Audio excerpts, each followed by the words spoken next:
Hello दोस्तों, my little garden में आपका बहुत बहुत स्वागत है। आज मैं हरा सोना, मसालों की रानी, आप समझ ही गए होंगे कि मैं किसकी बात कर रही हूँ। मैं इलायची की बात करूँगी और ना ही मैं ग्रो करने की बात नहीं करी। मेरे पास इलायची का प्लांट है और उसको मैं दिखाती हूँ। देखिए, अब वो इस समय फूल दे रहा है। देखिए, इसमें फ्लावरिंग स्टार्ट हो गई है।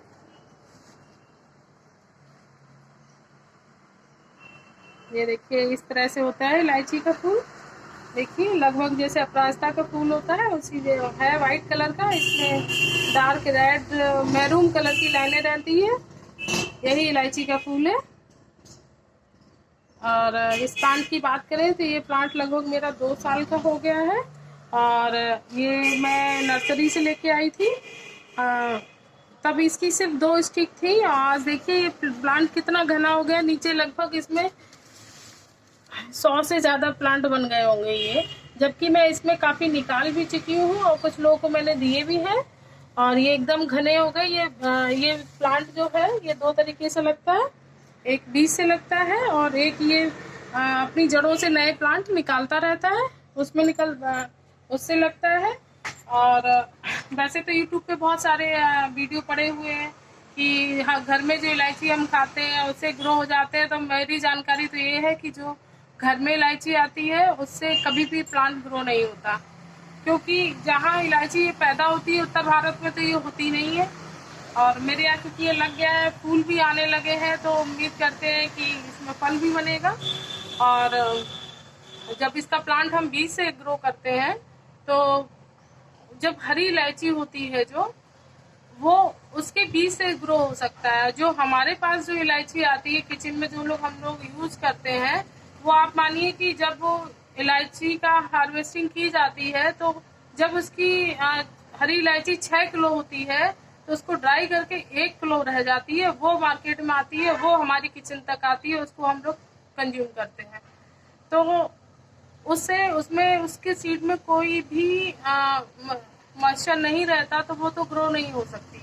अगर आपको ग्रो करनी है तो हरी इलायची लेनी पड़ेगी, उसके बीज से ही ग्रो होगा।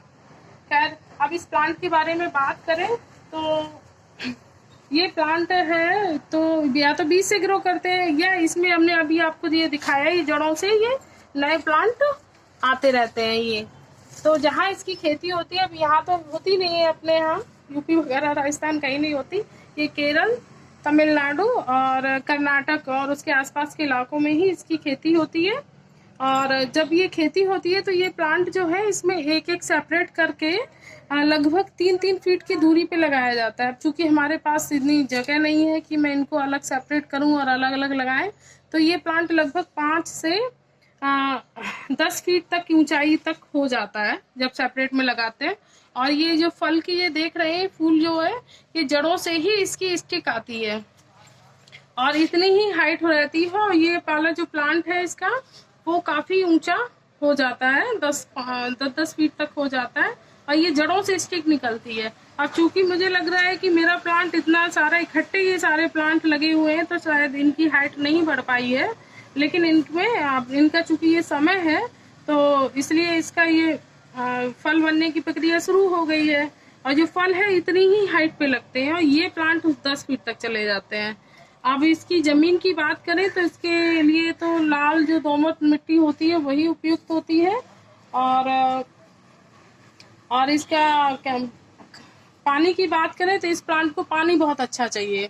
अगर आप इसको पानी, इसकी मिट्टी हमेशा मॉइस्ट रहनी चाहिए और पानी, इसकी मिट्टी कभी सूखनी नहीं चाहिए, क्योंकि इसको पानी बहुत पसंद है। और ये अदरक फैमिली का प्लांट है। और खाद की बात करें तो इसे हमेशा ऑर्गेनिक ही खाद दें, जैसे गोबर की खाद दें, वर्मी कंपोस्ट भी दे सकते हैं, बनाना पील फर्टिलाइजर भी आप दे सकते हैं। इसको मैं लगभग यही खाद इसको देती हूँ। और पानी की बात होगी, खाद की बात होगी, और रोशनी की बात करें तो इसको सन चाहिए, अच्छी चाहिए, मतलब बहुत जो तीखी जो दोपहर की सन होती है वो नहीं चाहिए।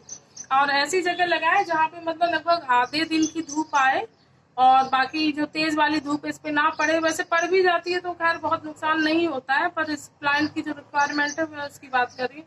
और मेरे जैसे ये लगा हुआ है तो इसमें सुबह धूप आती है, फिर 12 बजे तक 1 बजे तक इसमें धूप रहती है।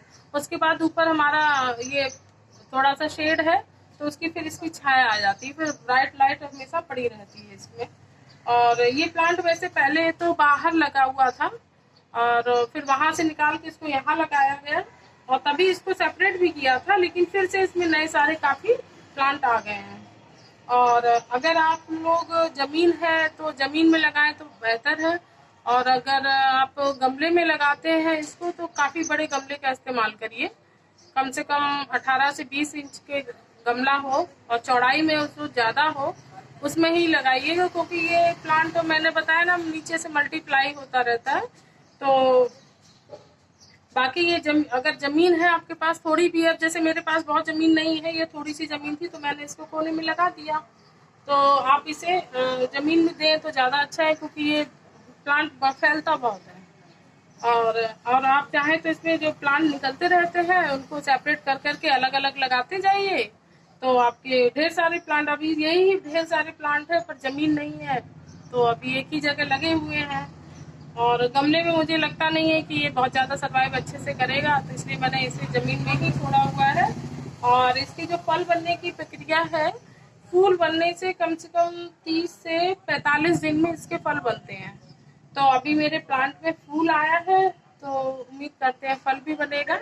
और मुझे बहुत खुशी है क्योंकि हमारे प्रयागराज में मेरी इलायची में फूल आया है, और फल भी हो सकता है बने। तो मुझे इस बात का बहुत ही खुशी है कि मेरे प्लांट में फूल आ गया है, तो मैंने सोचा कि आप लोगों से शेयर करूं। और वैसे मैं इसकी मिट्टी को हमेशा मॉइस्ट रखती हूँ, और बीच बीच में इसको स्प्रे भी करते रहते हैं, क्योंकि इसको गर्मी और ह्यूमिडिटी पसंद है इस प्लांट को। तो कोशिश करती हूँ कि अब मैं केरल और तमिलनाडु तो नहीं यहाँ पे बना सकती, पर कोशिश करती हूँ कि थोड़ा सा इसको वही इसको तापमान मिले और वही थोड़ा सा एटमॉस्फेयर मिले, ताकि ये ग्रो हो जाए अच्छे से और इलायची दे हमको।